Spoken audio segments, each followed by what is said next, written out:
தமிழகத்தை மீட்போம் சுற்றுப்பயணத்தை மேற்கொண்டுள்ள அதிமுக பொதுச் செயலாளர் எடப்பாடி பழனிசாமி ஓட்டப்பிடாரத்தில் உரையாற்றி வருகிறார். அந்த காட்சிகளை பார்க்கலாம்.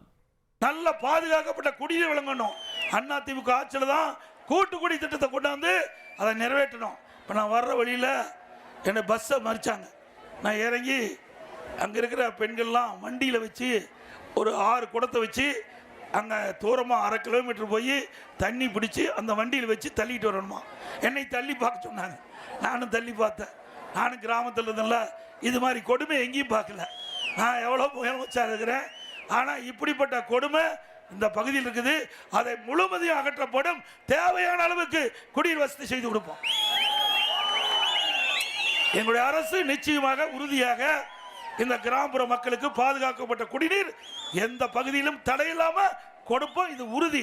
ஏன்னா இது அடிப்படை தேவை. இன்னைக்கு பார்க்கும்போது 1/2 கிலோமீட்டர் இந்த வண்டி தள்ளிக்கிட்டு போய் என்னைக்கு தண்ணி முடிச்சு அதை இழுத்து கொண்டாந்து வீட்டில் விட்டுட்டு வேலைக்கு போக முடியும்? ஒரு கடினம். இதெல்லாம் ஏற்றுக்கொள்ள முடியாத ஒரு விஷயமாக இருந்தாலும் அதிமுக ஆட்சியில் உங்களுடைய பிரச்சனை தீர்க்கப்படும். அதே போல இன்றைக்கு கிராமத்திலிருந்து நகரம் வரை அரசு பள்ளி படித்த மாணவர்கள் இன்றைக்கு 41% மாணவர்கள் அரசு பள்ளியில் படிக்கிறாங்க. அத்தனையும் ஏழைகள், விவசாயி தொழிலாளி, ஏழை தொழிலாளி உடைய மகள் தான் நம்முடைய அரசு பள்ளியில் படிக்கிறாங்க. 41% 3,80,000 பேர் படிக்கிறாங்க. அதில் 2017-18 ஆண்டு நான் முதலமைச்சர் இருந்த காலத்தில் வெறும் 9 பேர் தான் நீட் தேர்வு தேர்ச்சி பெற்று மருத்துவ கல்வி படித்தாங்க.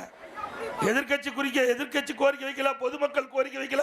நானும் அரசாங்க பள்ளியில் என்னோட ஊரில் படித்த காரணத்தினால இது என்னுடைய சிந்தனைக்கு உதித்தது. இது அற்புதமான திட்டத்தை கொண்டாடணும்.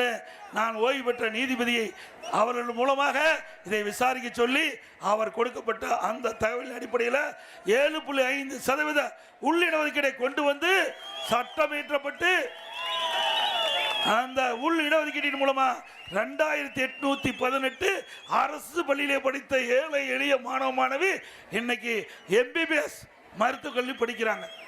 அதுவும் இந்த ஏழை மாணவர்கள் மருத்துவ கல்வி கட்டணம் செலுத்த இயலாது. அதற்காக அரசாங்கமே அந்த மருத்துவ கல்வி கட்டணத்தை செலுத்தும் என்று சொல்லி அதை செலுத்திய அரசாங்கம் அதிமுக அரசாங்கம். நேற்று தினம் ராமநாதபுரத்திலிருந்து துவங்கின்ற பொழுது 5 பெண்கள் 4 ஆண்கள் என்னை சந்திச்சாங்க. ஐயா, நீங்க கொடுத்தது நாங்களாம் ஏழைகள், எங்களுடைய குடும்பத்தில் ஏழையா பிறந்த காரணத்தினால நாங்கள்லாம் மருத்துவ கல்வி படிக்கணும் கனவுல கூட நினைக்கல. உங்களுடைய திட்டம் 7.5% இடஒதுக்கீட்டில் இடம் கிடைச்சு நாங்க MBBS படிக்கிறோம். உண்மையிலேயே மகிழ்ச்சி. ஏன்றா நான் கொண்டு வந்த திட்டத்தில் இன்றைக்கு ஏழை மாணவர்கள் மருத்துவராக என்று சொன்னால் அது எனக்கு கிடைத்த மிகப்பெரிய பாக்கியமா நான் பார்க்கிறேன். அது மட்டுமல்ல, இது கிராமம் நிறைந்த பகுதி. இங்கிருந்து ஏதாவது யாருக்காவது நோய் ஏற்பட்டா ஒரு 20 கிலோமீட்டர் சென்று தான் மருத்துவர் அணுகி சிகிச்சை பெற முடியும். அந்த நிலை மாற்ற வேண்டும் என்பதற்காக அம்மாவுடைய அரசு, நான் முதலமைச்சர் இருந்த காலகட்டத்தில் அம்மா மினி கிளினிக் கொண்டாந்தோம். எங்கெல்லாம் ஏழை மக்கள் அதிகமாக வசிக்கிறாங்களோ அந்த பகுதியை தேர்ந்தெடுத்து அங்கே ஒரு அம்மா மினி கிளினிக் தொடங்கப்பட்டு அதில் ஒரு MBBS டாக்டர், அங்கே ஒரு நர்ஸ், அங்கே ஒரு மருத்துவ உதவியாளரை நியமிக்கப்பட்டு மிக சிறப்பாக அங்கே சிகிச்சை அளிச்சுட்டு இருந்தோம் ஏழை மக்களுக்கு. அது பொறுக்க முடியல ஸ்டாலினுக்கு. அதை மூடிட்டார். மீண்டும் அதிமுக ஆட்சி உங்களுடைய துணையோடு மலரும். நிறுத்தப்பட்ட அம்மா மினி கிளினிக் கிராமம் பூரா திறக்கப்படும். ஏற்கனவே 2000 தான் திறந்தோம். அடுத்த 4000 அம்மா மினி கிளினிக் திறக்கும். கிராமத்தில் இருக்கிறவங்க நல்லா சிகிச்சை பெற வேண்டும். இது ஏழைகளுக்கு கொடுக்கின்ற ஒரு சாதனை. ஏழைகளுக்கு இப்படித்தான் செய்ய முடியும். ஏழைகள் மருத்துவ சிகிச்சை கிடைக்க வேண்டும்னா சாதாரண விஷயம் இல்லை.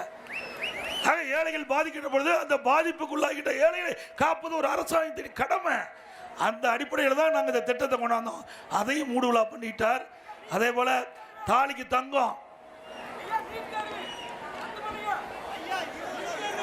7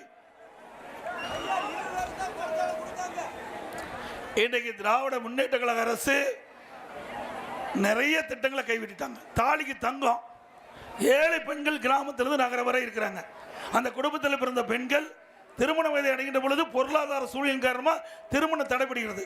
இதே புரட்சி தலைவி அம்மா அவர்கள் அந்த திருமணம் உரிய நேரத்தில் பெண்களுக்கு நடக்க வேண்டும் என்ற அடிப்படையில் 25,000 50,000 தாலிக்கு தங்க ஒரு பவுன், இன்னைக்கு 75,000 ஒரு பவுன், 25,000 50,000 இன்றைக்கு தாலிக்கு தங்க என்ற அடிப்படையில் சுமார் 6 லட்சம் பேருக்கு அதிமுக ஆட்சியில் திட்டத்தை கொண்டாந்து நடைமுறைப்படுத்தினோம். அதையும் கைவிட்டாங்க.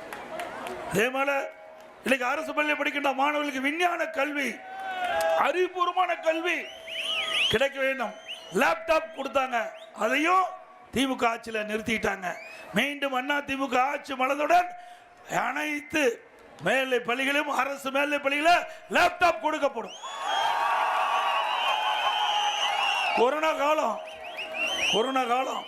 ஓராண்டு கொரோனா காலத்தில் வருமானம் இல்லை, அரசாங்கத்துக்கு எந்த வருமானம் இல்லை, தொழிற்சாலை மூடிட்டாங்க, கடையை மூடிட்டாங்க, கலால் பிராந்தி கடை எல்லாம் மூடியாச்சு. எதுலேயும் வருமானம் கிடையாது, பத்திரப்பதி கிடையாது, ரோட் டாக்ஸ் கிடையாது, ஜிஎஸ்டி கிடையாது, ஒன்றும் இல்லை. ஒரு வருஷம் வருமானம் இல்லாத ஆட்சி நாங்கள் நடத்தினோம். யாருக்கு எங்கேயும் வெளியில் போக முடியல. ஏன்னா கொரோனா வைரஸ் தொற்று காற்றில் பரவி அதனால் அவர்களுக்கு ஏதாவது நோய் ஏற்பட்டால் உயிரிழக்கக்கூடிய சூழ்நிலை. அப்படிப்பட்ட காலகட்டத்தில் கூட விலைவாசி உயராமல் பார்த்து கொண்ட அரசாங்கம் அதிமுக அரசாங்கம்.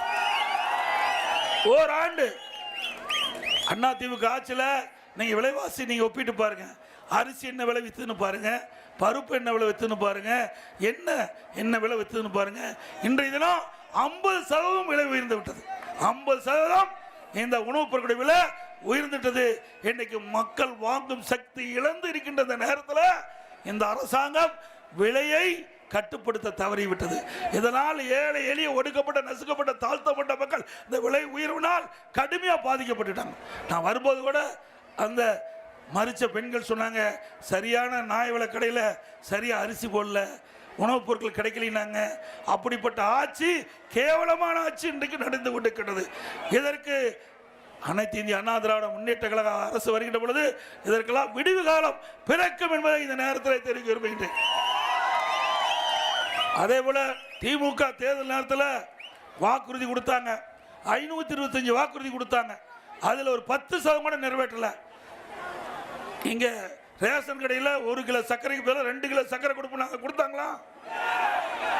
அதே போல ஏழை மாணவர்கள் வங்கியில் படிப்பதற்கு கல்வி கடன் வாங்கினாங்க, அதை ரத்து செய்ய சொன்னாங்க, ரத்து பண்ணாங்களா?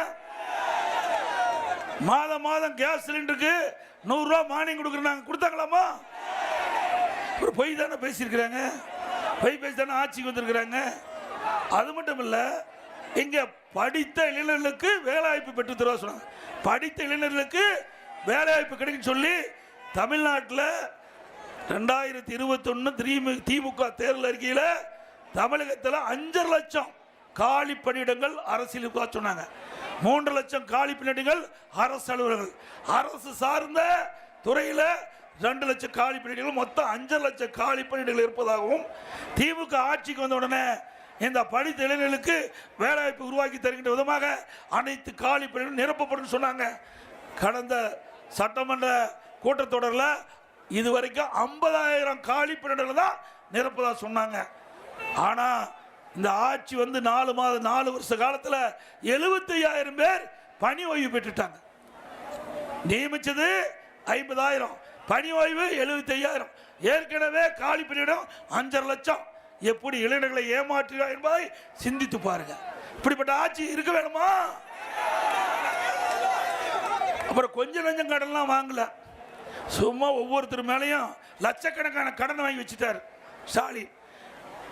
4 ஆண்டு 50 மாதத்தில் 4,38,000 கோடி கடன் வாங்கியாச்சு. இந்த ஆண்டு 1 லட்சம் கோடி கடன் வாங்க போறார். அப்போ 5,38,000 கோடி கடன் வாங்கியாச்சு. இதெல்லாம் நீங்க தாங்க கட்டணும். நான் உட்பட, நீங்க உட்பட எல்லாம் கடன்காரன் ஆக்கிட்டார் திமுக. ஸ்டாலின் அவர்கள் கடன்காரன் ஆக்கிட்டார். இப்படிப்பட்ட ஆட்சி தேவையா? 75 ஆண்டு காலம்